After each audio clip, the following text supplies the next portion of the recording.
Dear students, welcome to my channel Root Based Grammar. Phrase structure rule గురించి తెలుసుకుందాం.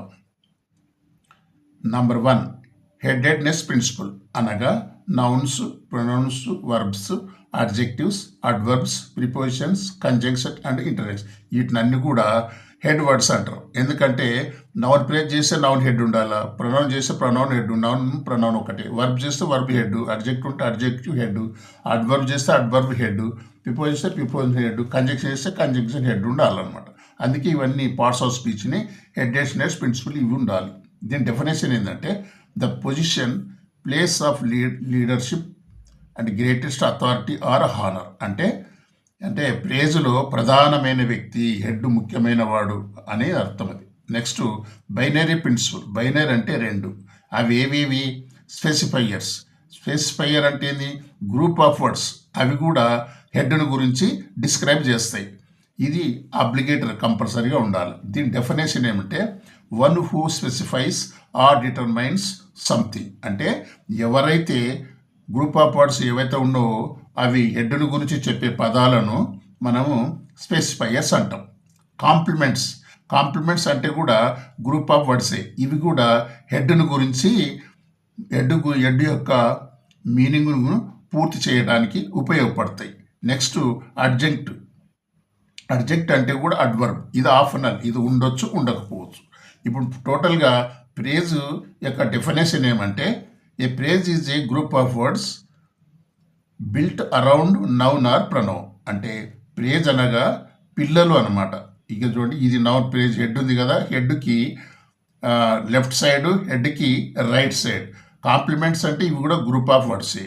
ఇవి కూడా హెడ్ గురించి, హెడ్ యొక్క అర్థాన్ని అంటే బాయ్ గురించి యొక్క అర్థాన్ని పూర్తి చేయడానికి. స్పెసిఫైయర్ అంటే కూడా గ్రూప్ ఆఫ్ వర్డ్సే. ఇవి కూడా బాయ్ గురించి డిస్క్రైబ్ చేస్తాయి అన్నమాట. ఇప్పుడు హెడెడ్నెస్ని, తర్వాత బైనరీ ప్రిన్సిపల్ని, స్పెసిఫైయర్స్ని, కాంప్లిమెంట్స్ని, అడ్జెక్ట్స్ని ఇవన్నీ కలిసి మనం ఒక ప్రిన్సిపల్ తయారు చేయాలి. అది చేయాలంటే ఇలాగా అరేంజ్ చేసుకోవాలి. Specifiers plus head plus complements oblique adjunct. Specifiers plus head plus complements oblique adjunct. ఈ యొక్క ప్రఫార్మను మనం ఈ టేబుల్లో ప్రతిక్షేపించాలి.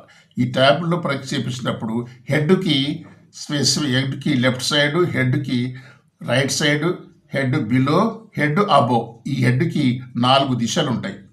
4 దిశలు పైన ప్రేజ్ నేమ్ రాయాలి. అంటే ఈ నౌన్ ప్రేజ్ అంటే ఇది హెడ్ బిలో ఏదైతే పార్ట్స్ ఆఫ్ స్పీచ్ వస్తుందో అది దాని యొక్క పేరు ఇక్కడ రాసుకోవాలి. తర్వాత అక్కడ హెడ్కి లెఫ్ట్ సైడ్ స్పెసిఫైయర్స్ అంటే గ్రూప్ ఆఫ్ వర్డ్స్ వస్తాయి. ఇవి నౌన్ గురించి డిస్క్రైబ్ చేస్తాయి. తర్వాత హెడ్కి రైట్ సైడ్ అంటే కాంప్లిమెంట్స్. ఇవి గ్రూప్ ఆఫ్ వర్డ్స్. ఈ గ్రూప్ ఆఫ్ వర్డ్స్ అన్నీ కూడా బాయ్ని గురించి అంటే హెడ్ని గురించి, హెడ్ యొక్క అర్థాన్ని పూర్తి చేయడానికి లేదా హెడ్ యొక్క అర్థాన్ని ఇంప్రూవ్ చేయడానికి, డెకరేషన్ చేయడానికి ఉపయోగపడతాయి అన్నమాట. ఇట్లా మనము నౌన్ ప్రేజ్ని తయారు చేయాలంటే ఫస్ట్ నౌన్ని హెడ్గా తీసుకుంటాం. ఈ రకంగా ఇప్పుడు చేస్తే ఈ రకంగా హెడ్ అనేది చాలా ప్రధాన పదం. హెడ్ అనేది పార్ట్స్ ఆఫ్ స్పీచ్లో ఒకటి, కాబట్టి one of the parts of speech. అయితే ప్రతి ప్రేజ్ ఇంగ్లీష్లో ఏ ప్రేజ్ అన్నా చెయ్యి, నౌన్ ప్రేజ్ చేసినా నౌన్ హెడ్ రాయాలి. తర్వాత ప్రొనౌన్ అంతా ఒకటే, నౌన్ కిందికి వస్తుంది.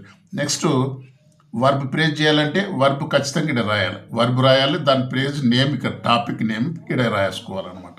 నెక్స్ట్ అడ్జెక్టివ్ ప్రేజ్ అంటే హెడ్ బిలో అడ్జెక్టివ్ రాయాలి. దానికి పైన టాపిక్ ఏంటంటే అడ్జెక్టివ్ ప్రేజ్ అని రాసుకోవాలి. హెడ్ ఏం చెప్తుందంటే ఏ రకమైన ప్రేజు అనేది హెడ్ తెలియజేస్తుంది అనమాట. నేను ఇది నౌన్ ప్రేజా, అడ్జెక్టివ్ ప్రేజా, అడ్వర్బ్ ప్రేజా, ప్రిపోజిషనల్ ప్రేజా అని తెలియజేసేదే హెడ్. ఇది ప్రధానంగా స్టాండర్డ్ ప్రామాణిక కంపల్సరీ మధ్యన ఉంటుందన్నమాట. ఇది ఒక ట్రీలాగా, చెట్టులాగా ఉంటుంది. దానికి left side, right side group of words వస్తాయి అన్నమాట. ఫర్ ఎగ్జాంపుల్ ఇది ప్రేజు కాబట్టి ఇంగ్లీష్లో ప్రతి ప్రేజుని ఈ యొక్క ప్రఫార్మలోనే చేయొచ్చు. ఈ ప్రేజ్ ద్వారా అంటే ఈ ప్రఫార్మ ద్వారా అన్ని రకాల ప్రేజెస్ అంటే వర్డ్స్, ప్రేజెస్, క్లాజెస్ అన్నీ ఈ ప్రేజ్ ద్వారానే, ప్రతి ఒక్క ప్రేజ్ని దీని ద్వారానే చేయొచ్చు. ఇది బాగా నేర్చుకోగలరని నేను మనవి చేస్తున్నాను. నెక్స్ట్ క్లాస్లో కలుసుకుందాం.